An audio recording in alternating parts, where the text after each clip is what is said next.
من از قلب تاریخ خون آمدم، من از قلب تاریخ خون آمدم، از این لاله واژگون آمدم. من از آتش قلعه بابکم، من آن چک معبد چکچکم.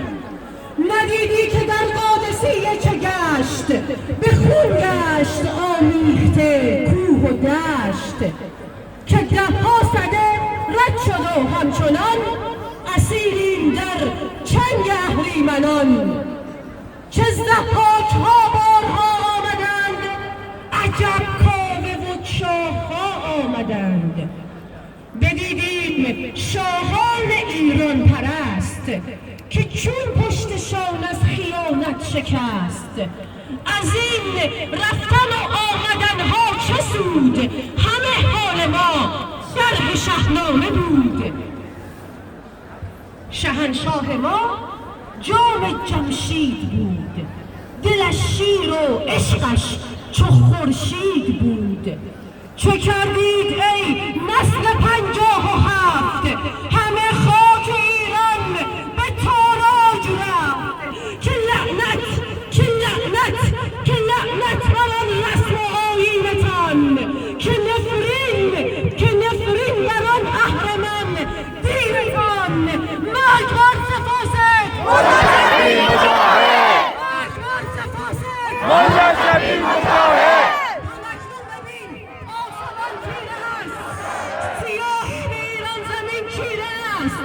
همکنون ببین آسمان تیره است، سیاهی به ایران زمین چیره است. سراسر جوانان خونین کفن به چنگال این بدگهر اهرمن. که خود دیده ایوان چه ضحاک بود، همین تخم تاریک ناپاک بود.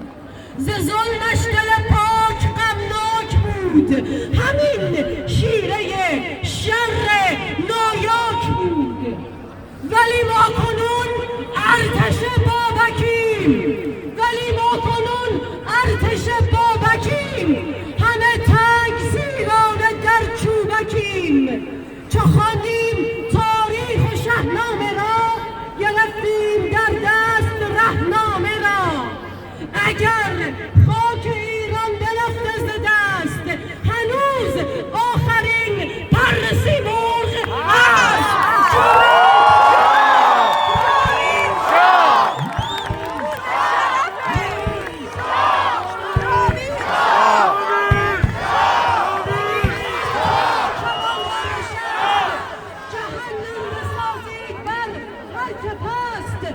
که میراث داران شاهنامه اید، شما رستم و زال و رودابه اید. سپاهی ز گردآفریدان نور، که سر خم نکردیم حتی به زور. سپاهی پر از رستم و اشک بوس، که ای کاش میدید دانای طوس. که از پرتو فر شاهنامه اش پدید آمده لشکری شیروش. همه پهلوانان این درگهیم، به تاریخ ایران زمین آگهیم.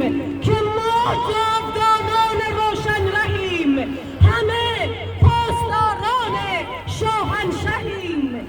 که این آخرین پر سیمرغ ماست، فریدون ما پای اکنون رضاست. به تاریخ ما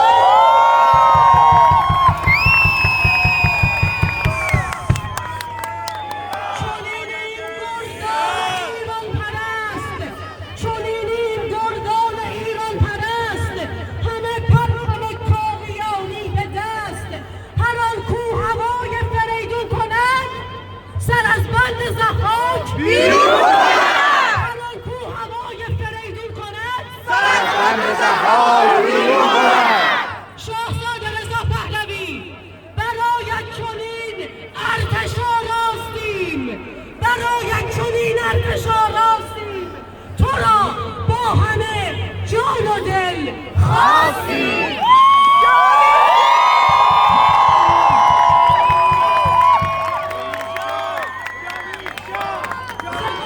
فریدان خورشید رود و مردان با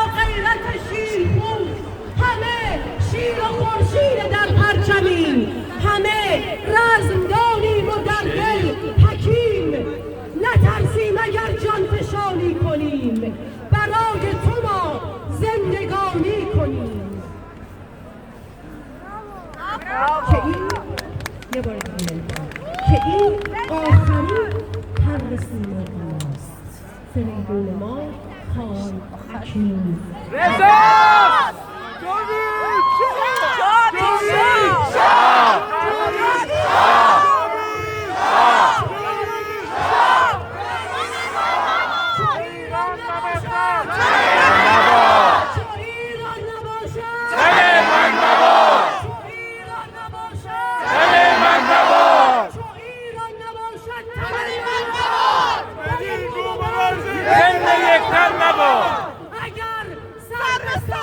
تن به کشتن دهی از آن به کشور به دشمن دهی دریغ است ایران که ویران شود دریغ است ایران که ویران شود دریغ است ایران که ویران شود به نام شغالان و شیران جاوید